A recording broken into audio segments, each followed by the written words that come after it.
Hello everyone, and we are back. Yes, we are. First match of the finals. Maniakk in your top hand corner on Team BloodyTech. So You repping that love saying BloodyTech that. clan. Much love to him. Alright, playing Poseidon, starting off Vampiric Shroud and Uncommon Sash. In your bottom hand corner on blue team, CaptainTwig from SK Gaming. Starting off with Vampiric Shroud, also playing Poseidon, by the way, and Tiny Trinket for that lifesteal, and Potions. All right. Are you excited? I'm excited. I am excited. I am full of excitement right now for this epic Poseidon versus Poseidon match. And we're seeing some early VET spam coming out from Maniakk to Twig. Yeah. Poseidon jokes aside. By the way, Just having some fun. props to these EU players. It's like 4 o'clock or 3 o'clock in the morning for these guys right now, and they just love Smite and want to play it and compete in our tournaments. So No, Ghibli. They just want gems. Let's be clear. They just want gems. They just want gems. I think they're not in for the E-Fame. Oh, we got some poke coming out. Oh yeah, some real poke coming out. There's the 2 activated by Twig as he misses autos. Oh, the Juke City is real from Maniakk though. Whoa. Doing a fantastic job. Or maybe Twig's just playing with them. I can't really tell. However, Maniakk is he's on the back end of this little duel between the two, unfortunately. Yeah. I'm still curious to win. It's gonna come down to who's gonna have the most poke, who's gonna have run the buff camps the best, and these guys both run buff camps really well. Maniakk taking a lot of damage, already half health, and this is gonna come down to, is Vampiric Shroud gonna be enough for Maniakk in terms of lifesteal? Because CaptainTwig has both Vampiric Shroud for that little health on creeps and lifesteal from Tiny Trinket. Maniakk's got to be really careful. He's actually gonna go ahead and juke it back a little bit. Looks like he's gonna juke it, and he's gonna go and try and contest a speed buff, maybe. Yeah, it looks like Maniakk is just watching, but unfortunately he doesn't have enough. He just doesn't have enough sustain to really contest that buff. He does, however, hit 4 before Twig does. Yep. However, CaptainTwig hits 4 without clearing that lane, but he is going to lose a little bit of gold here. Not too much. And then he's going to rotate between the buff camps. CaptainTwig is rotating it just a little bit better right now. Going ahead up to their speed buff. He's going to go and contest it. It might be fight for speed. Or, no, he's just going to go ahead and right into lane. Allow Maniakk to take the speed buff. Yeah, the reason he's coming back in the lane is because the waves are kissing right now, so he can go ahead and get some XP. Now he's going to go... No, I thought he was going to go check speed, but since he went ahead and already threw a whirlpool down, he's now going to take the damage camp with the red buff. Yep. And he's just doing a fantastic job of actually maximizing his XP. It doesn't seem like he is, but if you look at the differentials... yeah, there it is right there. He just spiked up 164 XP in his favor. So he is technically ahead of Maniakk right now. Yep, just a little bit. He actually hits level 6 before Maniakk. So, but Maniakk will probably hit level 6 after clearing this wave. There it is. Oh yeah. So, and now Maniakk needs to go and get these buff camps. He needs to rotate them to get back ahead in the game. So they're really close. It's such a close duel here. Item-wise, CaptainTwig has started Golden Sash, and Maniakk has Golden Sash as well. So technically, CaptainTwig is doing better than Maniakk because CaptainTwig has more items and just more. Yep. Like the Tiny Tricky is giving him sustain and magical power, man. It's so good. You see there, CaptainTwig went for red buff, already gone, taken by Maniakk. Maniakk here is going to contest for the blue. Oh, he lost it. He was just a little too. What? Really? Too late. He took too much time there. That is extremely unfortunate for CaptainTwig there, but a nice job. There's the Quacken coming out on the Twig, and 2 whirlpools are down, creating some very interesting circular shapes on the map. CaptainTwig, however, is going to be able to survive with a lot of his health, and he pulls back to his tower while Maniakk backs. Yeah. Actually, no, scratch that. Twig is going for his blue buff. He wants the XP. You need to rotate through those buff. I think CaptainTwig's doing just a little bit of a better job at the moment, but still anyone's game. There's no first blood yet. Never know. And that first blood is what's going to lead to the snowball for the victor. And from there, it's just going to be a matter of minimizing mistakes. But as of right now, both characters are level 8, excuse me. We're seeing a finish Warlock Sash first on Maniakk and then on Twig. So Twig finished his Sash second. They both have it done. But again, Twig is ahead because in addition to his Warlock Sash and the Vamp Shroud, he's got the Tiny Trinket that gives him lifesteal and the bit of magical power. Yeah, definitely. Curious to see how it's going to go. So you think the person who's going to get first blood is going to be the victor of this match? Is that your prediction? Yes, but these guys are both such good players that if the person who gets first blood doesn't make any mistakes, he'll win. But you're human, so you're probably going to make a mistake. So that's going to leave plenty of opportunity for Maniakk to come back. Right now, it seems like Twig is kind of... Twig is just ahead overall. He's got a little bit more farm. He's kind of dominating the lane. He's got a level on him. Not anymore, but he's got more items. Oh, one missing right there. Yeah, the one does miss, and Twig is on his back foot now, but he pops a health potion, and he's just going to keep hanging out. Maniakk, on the other hand, is going to slowly creep through the jungle and see what's up. Not much, so he's going to slide back into the lane. Yep. Oh, some little duking out. There's the Kraken coming out. There's the Kraken and the Whirlpool, and there's another Whirlpool, and the Kraken this time. They're both so low. Captain Twig, however, is the first one down. Wow, Maniakk. I'm honestly surprised. Wow.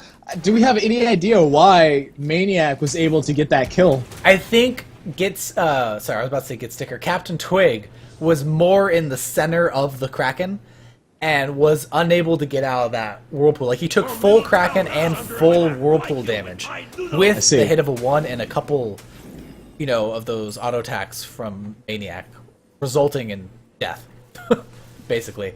And we do see Aegis coming out onto Captain Twig. No Aegis for Maniakk. He's going to go right for the pen boots. He's going to want to deal as much damage as possible. And right away, Captain Twig is on the defensive. Yes, he's a kill down, but...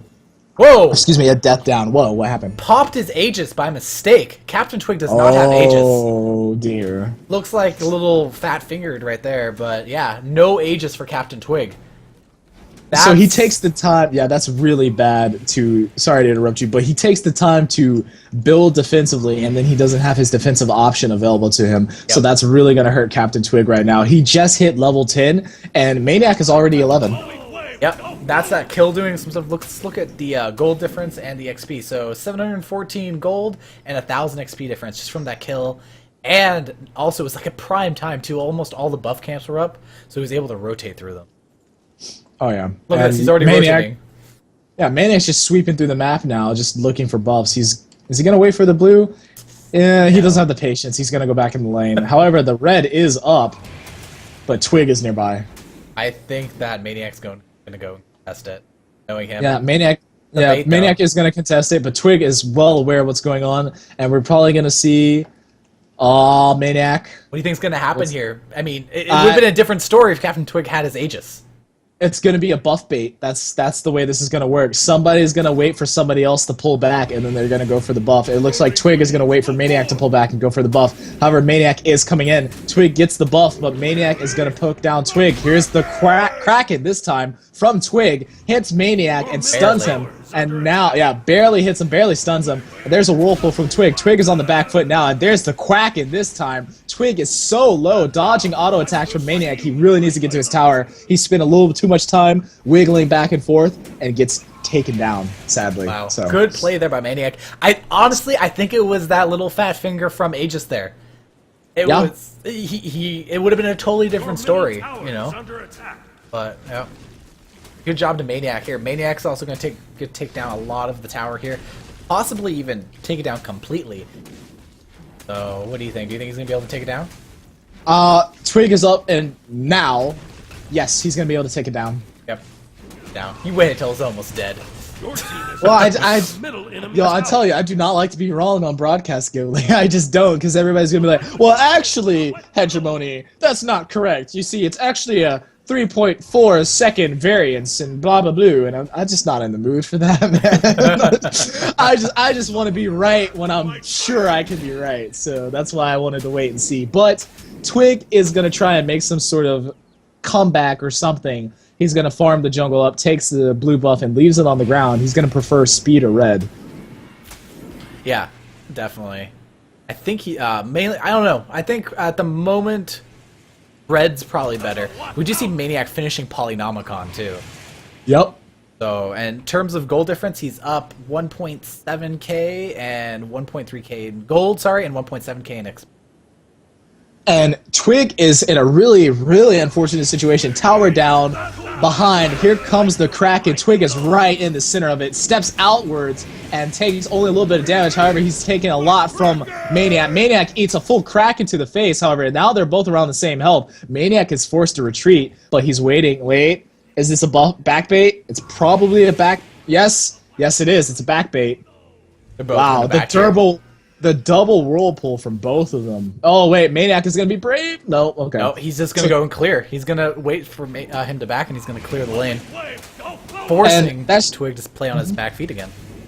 Yeah, and that's so interesting, because look at CaptainTwig's build. He's building so defensively. He's got Greater Aegis already. He's building, what is this called? Talisman, which is going to turn into a Bulwark of Hope if I were going to say anything. He's on his back foot.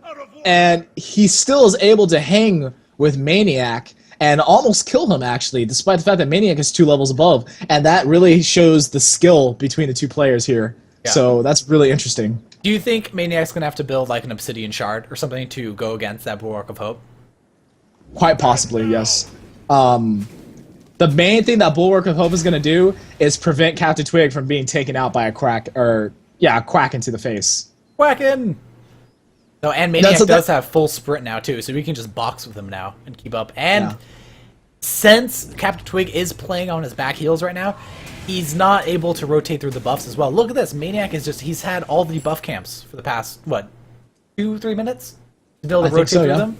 He's gotten CaptainTwig speed, he just took his, and now he's also taking the red. Oh yeah. And he just, speed on Poseidon is just absolutely dirty, you know, and that's why we've seen all these Poseidons today. They just want speed more than anything else. It's such a good buff. Like, it is such a good buff. Blue is my favorite buff. Ghibli, what's your favorite buff? Red. I like red. I like the damage. I figured you'd be a red person for some reason. I'd be a red person. I figured you'd be... Well, you're a support, so yeah, I could see blue on you. I just like the cooldown reduction and just being able to spam abilities with all the mana. Yeah, it complements each other very well. Yeah. Like, I've been building Sobek with cooldown reduction a bit recently. It's kind of troll, but having your pull on a 7-second cooldown at max CDR is really nice. I can imagine, yeah. All Red right. Cam getting taken once again by Maniakk. He's level 16. He's 3 levels ahead now, just from those buff camps. Wow. 2,700 XP ahead. 1,700 gold. Smite really is a game of inches. You know, it doesn't always seem that way, especially when you have matches where you have all these BDPs come out and just everybody's killing each other all the time. And, you know, people just get ahead really fast. But in these games where Maniakk's only 2 kills ahead, they're playing identical characters with just varying builds. And buff camps, like you said, Ghibli, they're paying out so much for Maniakk. He's kept an iron grip on them, and that's why he's 3 levels ahead. Yep. He wants those gems. I know Maniakk. He wants gems. He was telling me he needs gems. He's like, I need gems, man. I have voice packs I need to buy. Well, I was talking to him in clan chat earlier, and he was all like, "Oh, hold on. Here's the Kraken. The Kraken coming out." Oh, there's the Kraken on to CaptainTwig in his tower. Maniakk taking a few Phoenix shots for his trouble. CaptainTwig is the worst for the wear in this engage, but that's only because Maniakk took 4 or 5 Phoenix shots for all his trouble. Yeah. However, really important note, CaptainTwig did not blow Aegis, as well as he didn't release his Kraken, sorry. So, next engagement, CaptainTwig has the advantage. Yes, he does. So, CaptainTwig right now really needs to try his best to poke down Maniakk so that he can blow him up with a Kraken, because his damage is lower, so he's going to have to be a bit more patient. Yeah, and that, what I just said, might be revoked by Maniakk grabbing Ratatouille completely in one go. Oh yeah. Oh wow. So Maniakk is just gonna go for pure power. He just doesn't really care. He's like, I'll burst him down. He doesn't have bulwark yet. I'll just burst him down. So Twig does have his back to his Phoenix now. Yep. And Maniakk is searching for buffs, it looks Yep, like. he's a little hunting, maybe a little bit of baiting, too. Right. I don't know. I think that CaptainTwig needs to finish that Bulwark of Hope as fast as possible. And Maniakk right here, he's just like kind of stalling out. He knows he needs this Kraken back up. Ooh, Maniakk in the whirlpool there. Oh, scary. Yeah, Maniakk just boxing with Twig over here. There's the Kraken coming out now on the Maniakk, slaps him into the wall, but he's gonna be okay. He's not gonna be fine, but he's gonna be okay. Yeah. And Twig is forced to retreat. And Maniakk did really good there. Yes, he ate the whirlpool and the Kraken to the face, but he made Twig go ahead and take the back foot again. He walked right past the entire wave of minions and started boxing with Twig. Yep. Oh, there's the Kraken. Oh, there's the Aegis. That's actually... Oh, nice Aegis blocking the damage on the Kraken there. That's actually really good for Maniakk, actually, because he may not have been able to kill CaptainTwig there. He was playing on his back heels, but next engagement, he's not going to have that Aegis up. Yeah, and he only needs to wait 90 seconds, and when the next time he has that Kraken up, he's got a 30-second window to hit him with it before... Maniakk steals the buff. Oh, wow, yeah. Yeah, he did. We're seeing a little bit of a boxing here. Maniakk does take the speed. Now he's in a very bad position, juking and jiving. Oh, man, the juke suede shoes are on. And there's another whirlpool. Well, look at this. This is ridiculous. Oh, my God. What? Maniakk! Stop being a maniac! That was ridiculous. Playing his advantage so well with that speed, juking, playing the whirlpools out, you know, throwing his own whirlpool down so that he can zone out Twig from coming just right up to him and auto-attacking him to death in that small space. That was crazy. Yeah, that was absurd. Really good play there by Maniakk. That could... I don't want to say game, but that's going to put a huge lead on Maniakk. He's going to be able to take the Phoenix here. Yeah, he's definitely going to be able to take the Phoenix here, especially with those Polynomicon procs paying out for him so well. Yep, there's the Phoenix. Yep, there's the Phoenix. I also been told by our admin that Soup Kitchen took 3rd place. Oh, congratulations, Soup. Good job, man. Yep. All right, so CaptainTwig is in a really bad spot here, and it turns out that instead of Bulwark of Hope, he actually picks up Pestilence. Why? It's cheaper. Bulwark of Hope, if I remember correctly, and feel free to correct me, chat, it offers 65 magical protections as well. I think it offers maybe 150 more health, and it gives you that nice passive effect, but it's around 300 gold more, I believe. And you get the same amount of magical protections, less health, and you kind of are cutting into his Polynomicon procs. So, I mean, you know, it's not the best thing in the world, but if you want a cheap option, I can understand it, I guess. Yeah. And we're seeing an engage pop off here right inside the Titan base. CaptainTwig is on his back foot as the two box each other with auto attacks. The Kraken misses mostly, and the Quacken misses mostly as well. Twig, however, is taking damage. There's the Aegis, and Maniakk just watches him before taking him out. And that's the surrender right there. Maniakk taking game 1. Good job. Oh, yeah. Crazy plays by Maniakk there, especially